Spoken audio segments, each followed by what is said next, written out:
안녕하세요, 여러분. 쇼펜하우어 인생 철학 시리즈 세 번째 시간입니다. 지난 시간까지 우리는 의지의 본질과 고통의 근원에 대해 살펴봤습니다. 오늘은 쇼펜하우어가 제시하는 구원의 길에 대해 이야기해 보겠습니다. 쇼펜하우어는 삶이 본질적으로 고통이라고 말했습니다. 하지만 그는 단순히 염세주의자가 아니었습니다. 그는 이 고통에서 벗어날 수 있는 세 가지 길을 제시했습니다. 예술, 동정심, 그리고 금욕입니다. 먼저 예술에 대해 이야기해 보겠습니다. 쇼펜하우어에게 예술은 특별한 의미를 가집니다. 우리가 일상에서 사물을 볼 때는 항상 의지의 렌즈를 통해 봅니다. 저 음식은 먹을 수 있는가? 저 사람은 나에게 유용한가? 이런 식으로 말이죠. 하지만 예술을 감상할 때는 다릅니다. 우리는 순수하게 관조하는 주체가 됩니다. 아름다운 그림 앞에 섰을 때, 웅장한 음악을 들을 때, 우리는 잠시 의지에서 해방됩니다. 더 이상 무언가를 원하지 않습니다. 그저 있는 그대로를 봅니다. 이 순간 우리는 사물의 이데아를 직관합니다. 플라톤이 말한 그 이데아 말이죠. 쇼펜하우어는 플라톤의 이데아론을 자신의 철학에 통합했습니다. 예술은 개별적인 사물이 아니라 사물의 본질, 즉 이데아를 표현합니다. 음악은 쇼펜하우어가 가장 높이 평가한 예술입니다. 다른 예술들이 의지의 객관화인 이데아를 표현한다면 음악은 의지, 그 자체를 직접 표현합니다. 음악은 세계의 모사가 아니라 세계와 동등한 것입니다. 베토벤의 교향곡을 들을 때를 생각해 보세요. 음악은 어떤 특정한 대상을 묘사하지 않습니다. 하지만 우리는 음악을 통해 삶의 본질, 의지의 운동을 직접 경험합니다. 이것이 음악이 가진 특별한 힘입니다. 예술 감상은 일시적인 해방을 제공합니다. 천재 예술가는 더 자주, 더 쉽게 이런 상태에 도달할 수 있습니다. 하지만 이것은 여전히 일시적입니다. 콘서트가 끝나면 우리는 다시 욕망하는 주체로 돌아갑니다. 두 번째 길은 동정심입니다. 쇼펜하우어는 동정심을 모든 도덕의 기초로 봤습니다. 동정심이란 무엇일까요?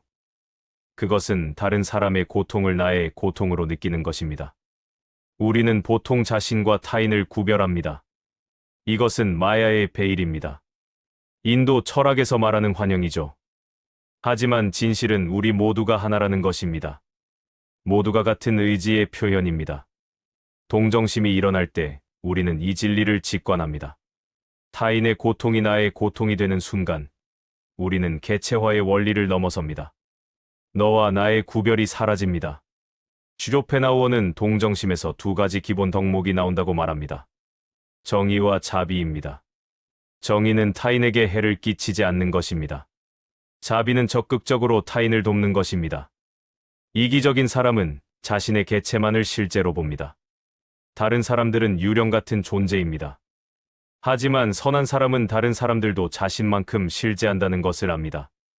그래서 타인의 고통을 외면할 수 없습니다. 불교의 자비 사상이 여기에 해당합니다. 모든 존재가 고통받고 있다는 것을 알기에 모든 존재에 대한 연민이 생깁니다. 이것이 보살의 마음입니다. 동정심은 예술보다 더 깊은 해방을 제공합니다.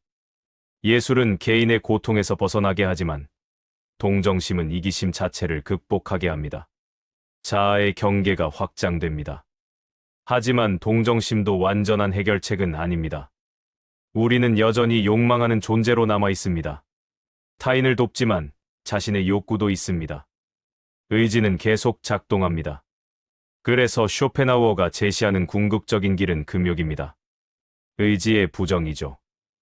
이것은 불교와 기독교 신비주의의 영향을 받은 사상입니다.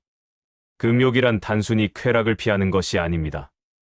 그것은 삶의 의지 자체를 부정하는 것입니다. 더 이상 살고자 하는 욕망을 갖지 않는 것입니다.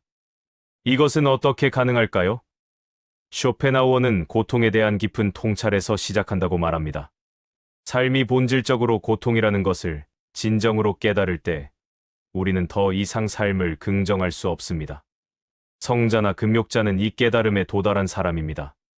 그는 개체화의 원리를 완전히 꿰뚫어 봅니다. 모든 고통이 하나의 고통이라는 것을 압니다. 그래서 자신의 개별적 존재에 집착하지 않습니다. 이런 사람은 욕망을 억압하는 것이 아니라 욕망 자체가 사라집니다. 음식을 먹지만 탐하지 않습니다. 필요한 만큼만 취합니다. 성욕이나 명예욕 같은 것들이 자연스럽게 소멸합니다. 쇼펜하우어는 이를 의지의 자기 부정이라고 부릅니다. 의지가 스스로를 부정하는 것입니다. 이것은 역설적으로 들립니다. 의지가 어떻게 자신을 부정할 수 있을까요? 쇼펜하우어는 이것이 신비라고 인정합니다. 하지만 이것은 실제로 일어나는 일입니다. 성자들의 삶이 그 증거입니다. 붓다, 예수, 성 프란체스코 같은 분들이 보여준 삶 말이죠. 의지를 부정한 사람에게는 세계가 물어 보입니다. 모든 욕망이 사라졌으므로 세계는 아무 의미가 없습니다. 하지만 이것은 공포스러운 무가 아닙니다. 그것은 평화로운 무입니다. 쇼펜하우어는 자신의 주저를 이렇게 끝맺습니다. 의지에 충만한 사람들에게는 의지의 부정 이후에 남는 것이 무로 보일 것이다.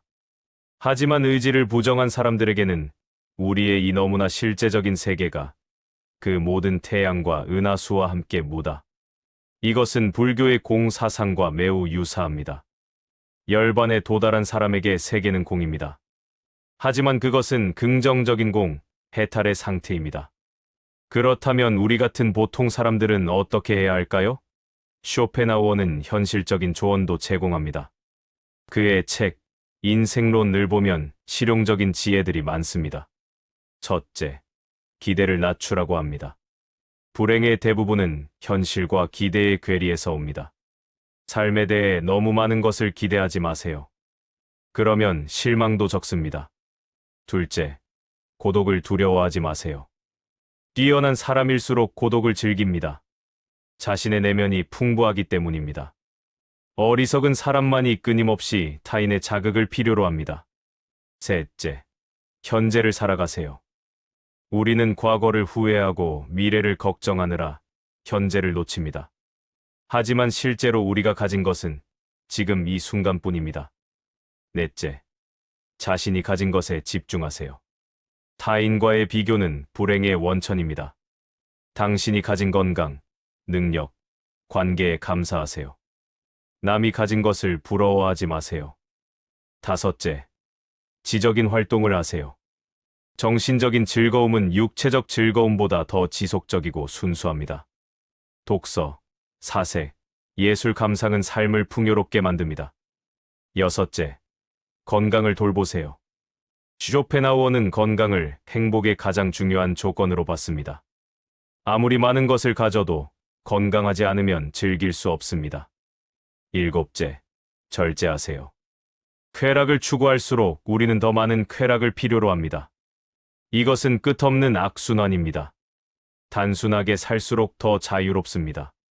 쇼펜하우어의 철학은 어둡게 보일 수 있습니다. 하지만 그는 거짓 희망으로 우리를 속이지 않습니다. 삶의 진실을 직시하게 합니다. 그리고 그 진실을 직시할 때 비로소 진정한 지혜가 생깁니다. 헛된 욕망을 추구하느라 시간을 낭비하지 않게 됩니다. 정말 중요한 것이 무엇인지 알게 됩니다. 쇼펜하우어는 삶이 고통이라고 말했지만 그는 삶을 증오하지 않았습니다. 오히려 깊이 이해했습니다. 그리고 그 이해를 바탕으로 지혜롭게 살아가는 법을 제시했습니다. 현대를 살아가는 우리에게 쇼펜하우어의 메시지는 여전히 유효합니다. 우리는 끊임없이 더 많은 것을 소유하고 성취하라는 압박을 받습니다. SNS는 우리에게 타인과의 비교를 강요합니다. 이런 상황에서 쇼펜하우어의 철학은 해독제가 됩니다.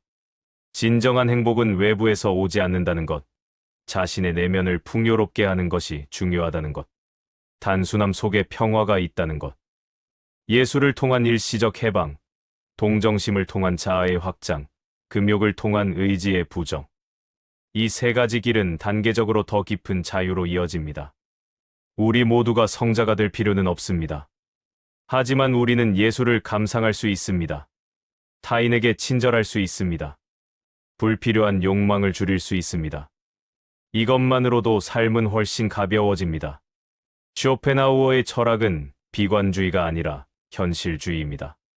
삶의 어두운 면을 인정하지만 그것에 압도되지 않습니다. 오히려 그것을 넘어서는 길을 제시합니다. 고통은 피할 수 없습니다. 하지만 우리는 그것에 대응하는 방식을 선택할 수 있습니다. 쇼펜하우어는 우리에게 용기를 줍니다. 삶의 진실을 직시할 용기, 자신만의 길을 갈 용기 말입니다. 그는 또한 연민을 가르칩니다. 모든 존재가 같은 고통을 겪는다는 것을 알 때 우리는 서로에게 더 친절해질 수 있습니다. 쇼펜하우어 철학의 핵심은 이것입니다. 삶을 있는 그대로 보되 절망하지 말고 고통을 인정하되 그것에 굴복하지 말고 욕망을 이해하되 그것의 노예가 되지 말라는 것입니다. 이것은 쉬운 길이 아닙니다. 하지만 가치 있는 길입니다. 진정한 자유와 평화로 가는 길입니다. 쇼펜하우어 인생 철학 시리즈를 함께 해주셔서 감사합니다. 그의 사상이 여러분의 삶에 작은 지혜의 씨앗을 남기길 바랍니다. 다음에 또 만나 뵙겠습니다.